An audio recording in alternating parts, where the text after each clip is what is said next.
Let's talk about multitasking. Multitasking is the term we use in computers to talk about doing more than one thing at a time.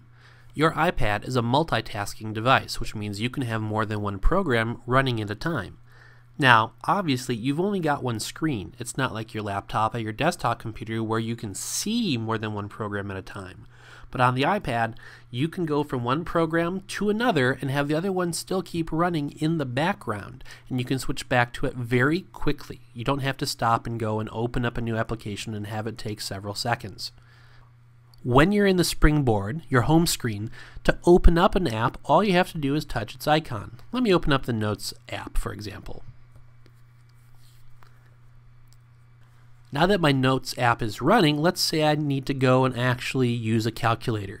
I can go back to my home screen to the Springboard by pressing the physical home button, which takes me back to my screen where I can find what I'm looking for, say the calculator.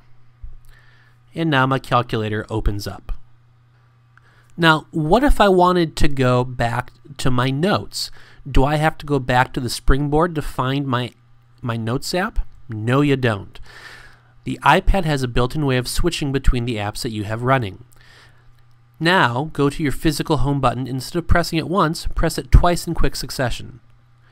You'll notice that the screen slides up, and at the bottom, you now have a row of icons. These are all the apps that are running on your iPad. I have a lot. You probably don't have very many at the moment. You can actually have lots and lots of apps running at a time. To see which apps are running, you can swipe back and forth in this little drawer just like you do on your home screen. So for example, if I just were to quickly scroll, you would see I have lots of apps that are running right now.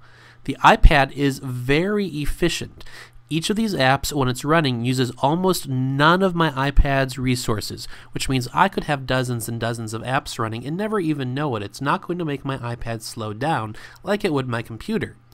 However, if you ever do want to close an app, not get rid of it, not delete it, but stop it from running, all you have to do is in this little multitasking drawer, touch and hold, and you get a different version of the icon dance. Notice now that instead of X's, there's a little red minus. Touching that will actually make the app close down. And once again, to stop the icon dance, press the home button.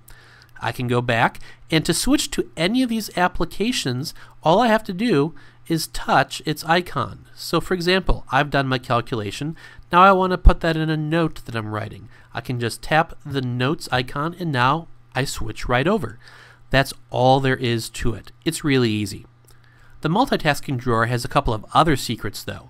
I'm going to double click the home button to bring it up, and when I'm on the first screen of apps, if I swipe to the right, I actually get a special screen. Now this might look a little bit different than yours right now, but usually the icon on the right will be for your iPad's music player program. You can quickly jump to that program to start listening to music by touching that icon. And in the middle you'll see our audio controls, a play, which will turn into a pause button, and a left and a right. Whenever you actually have music playing, those buttons will control that music or whatever it is that's playing. For example, if you have an app playing a video, that icon for the music app will actually be your video icon. Whatever is playing sound right now will show up there. I've also got a volume slider that I can use, which is the equivalent of using the buttons on the side of the iPad. I've also got a brightness control, so I can control exactly how bright my screen is, which also controls how long my battery lasts. I've got an extra icon here for AirPlay, which we're not going to talk about right now, but when we talk about projecting our iPad's contents, a different screencast, we'll talk about it then.